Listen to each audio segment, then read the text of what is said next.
Welcome everybody to the highlight video of Game 8 of the World Chess Championship 2016 Magnus Carlsen against Karjakin. So this is the highlight video. If you want to see the full analysis, then please click on the link in the description. There I'll cover the whole game. Here just go over the main points, the highlights.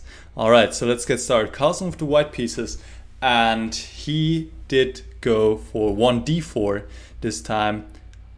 Just as Karjakin, he had seen enough of 1e4 and he went for a quiet line. We see a symmetrical position on the board.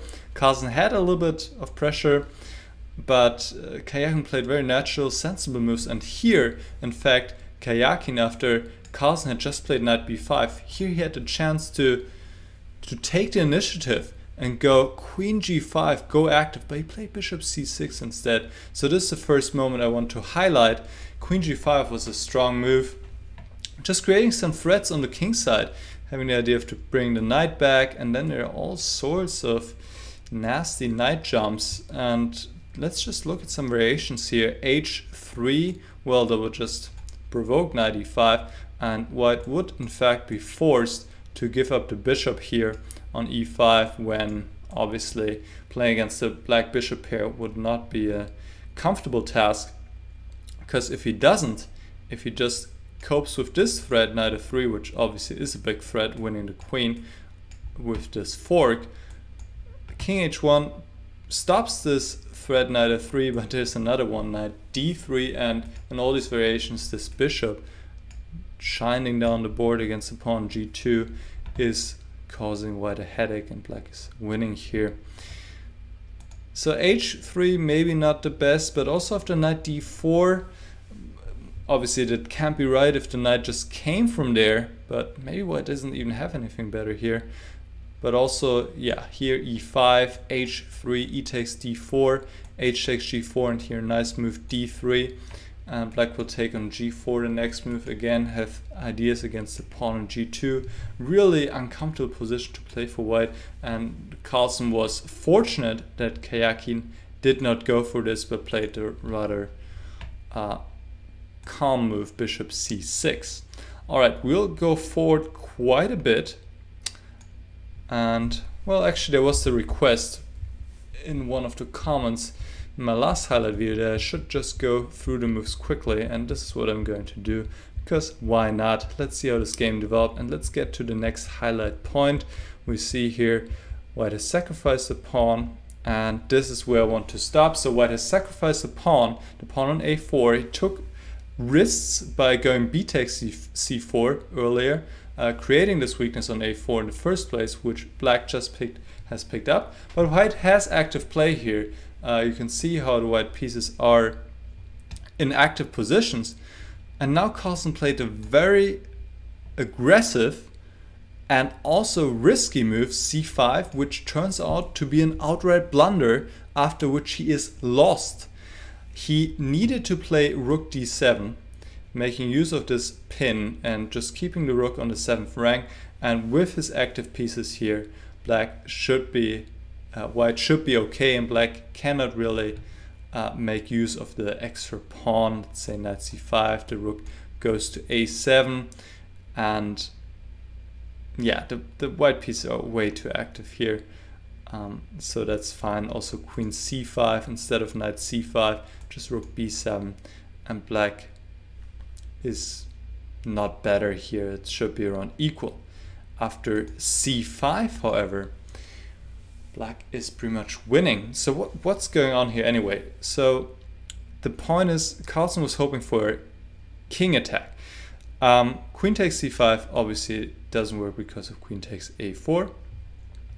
And if b takes c5, then there's queen d6, hitting the rook on f8. And if the rook takes d8, white takes with the knight, and black just cannot stop queen e7, queen takes f7 in a sensible way. Also there's the threat of knight takes e6. Both of these threats are a little bit too much for the black pieces stranded here on the queen side. So that would be nice for white, but black doesn't have to comply, and Karjakin played rook takes d8, which is better, and now taking with the knight on c5, and after queen d6 black can actually defend. with queen a4, but here both players, by the way, in time trouble, under 3 minutes or so at this point, and Karjakin misses his chance. He blunders right back, plays queen d3 and allows white back into the game. He had the right idea but the wrong execution. Queen a4 was the way to go, to be able to just retreat to d7. If queen d7, everything is completely safe and white is just down 2 pawns and can resign. So white would need to try queen takes b6 here, but now there's no attack and black just has this extra pawn on the a file which he will push, and it's just a matter of time until black will win here. Also an important factor is the weak white king, with the pawn already having advanced to f4. The king is too open. Whenever you use the bishop in defending against this pawn, you suddenly run into problems with your king. So this was a huge opportunity missed here by Karjakin. Queen d3 first looks good, looks very natural, but it allows this trick which just works out quite nicely for white. Knight takes e6. The knight cannot take because it has to keep the queen protected, and after f takes e6, which happened, queen e7 check, white wins back the piece and most importantly has clearly weakened the black king and has counterplay against the king. So we will fast forward once again. Let's go through the moves rather quickly. We see white is picking up another pawn and is now further creating chances, and here this is the moment I want to get to. Actually now black is down a pawn, but of course he has a very strong pawn on a3, so without question he's not worse. And many people expected Karjakin to go knight takes e4 here, which is forcing a draw on the spot. White can just take and play queen a7, pick up the pawn on a3, and black will give a perpetual on the first and second rank. But Karjakin very well recognized that he is not worse anyway, so he doesn't have to force a draw. If so, white needs to force a draw, and he played knight d3, strong move, aiming to put his knight on this beautiful blockade square on e5. And you can see that with the knight on e5, the black minor piece is just much better than the white minor piece. And here Carlsen plays queen a5, which is an inaccuracy. Probably simplest in terms of practical play would have been to give this pawn up to free the bishop, so the bishop can come to d5. For example, knight takes e5. Now either bishop d5 immediately, or queen d4 first, king f8, and now bishop d5. And once you have this bishop on d5, controlling the a2 square, really not much can go wrong anymore, and this should end in a draw. The problem with queen a5, and probably what Carlsen missed, was that black now can play queen c5, which is a very strong move, covering a7, and white cannot trade queens because here this pawn is unstoppable. So white has to move to queen, but now black gets this perfect setup with the knight on e5, and the bishop is bad on g2, not helping, not contributing to a white position in any way.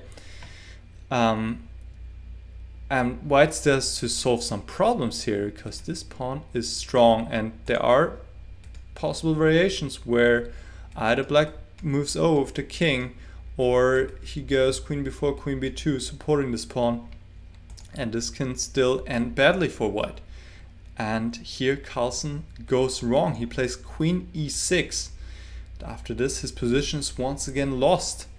He either needed to play queen b7 or go h4. h4 makes more sense to me, to have this idea of going bishop h3 in some lines. But still, this is not trivial. This is not easy. I mean, with the computer just spits out all zeros. It's equal, but over the board, not easy. You don't know how the positions to evaluate, and this can still very well go wrong. Here king h3 now, just making a useful move, and with the king on d6, black cannot advance because of queen a6. Whenever his knight moves, you can play e5, get the bishop into a game, and it seems white is holding, but not simple at all. So Carlsen goes queen e6, And now Karjakin finds the only winning move, which is h5, which has many benefits to it. For one, the king can sometimes hide on h6, knight in front. And for the other, in lines when white plays h4, which happened in the game, the knight will be protected on g4. And also in some lines, black can go h4 himself. Alright, so let's see what happened. Okay, Carlsen played h4. A better try would have been to go queen a6. And here the winning variation I just want to show you guys because it's quite amazing. It's not easy to find. Queen c3, queen a7 check. Now we see this idea of hiding with the king on h6. Now e5, getting the bishop into game, but a little bit too late. Black plays h4, g takes, queen takes e5 check, king g1, queen a1 check, king f2 and a2. Bishop is coming to e4. White is threatening checkmate on g6, but black plays queen d4 check, and now goes queen g1, defending against a checkmate and threatening a1 queen. And well, if white can't stop a1 queen, then he's lost. But if he takes, there's knight takes h4, just works out beautifully for black. If king f4, there's checkmate on g5, and if king e2, there's queen h2, picking up the queen on a2, and black wins.